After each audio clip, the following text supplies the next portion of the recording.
Seorang pendeta meminta Menteri Agama Yakut Khalil Qomas menghapus 300 ayat Al-Quran. Permintaan itu dilakukan lantaran menurutnya 300 ayat dalam kitab suci umat Islam tersebut mengajarkan paham radikal. Dalam sebuah video yang beredar, terlihat pendeta bernama Saifuddin Ibrahim mengimbau Menteri Agama agar tidak perlu takut terhadap protes rakyat.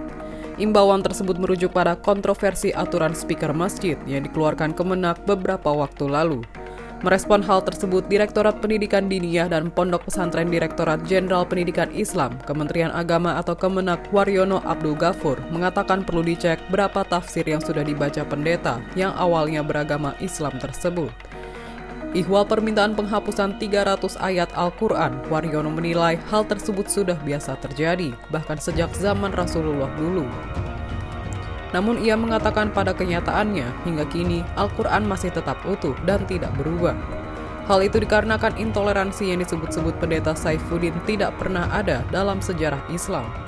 Lebih lanjut, Waryono juga mempertanyakan kurikulum pesantren mana yang hendak diubah pendeta Saifuddin.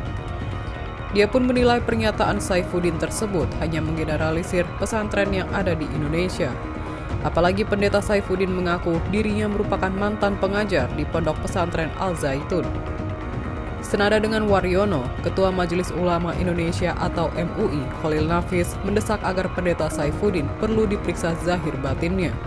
Menurutnya hal tersebut dilakukan agar toleransi di Indonesia tetap terjaga. Sebelumnya, di dalam video, Saifuddin menilai Menteri Agama Yakut Khalil Qomas mestinya tidak hanya mengatur soal masalah azan, tetapi juga menghapus 300 ayat Al-Quran yang menurutnya menyebabkan kurikulum di pesantren mengajarkan paham radikalisme. Dia juga menyebutkan bahwa pesantren di Indonesia cenderung melahirkan para teroris. Dia pun meminta agar seluruh kurikulum dalam pesantren diubah sepenuhnya.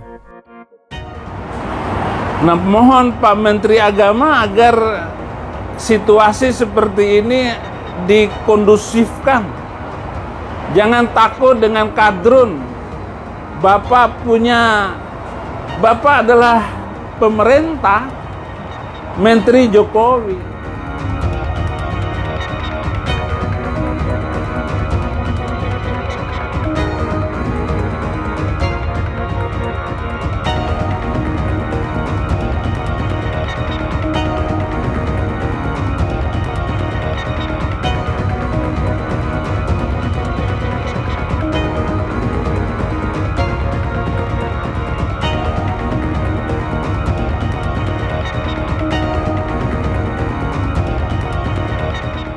Demikian informasi dari Tribun Jateng Update. Saksikan terus Tribun Jateng Update hanya di channel YouTube Tribun Jateng.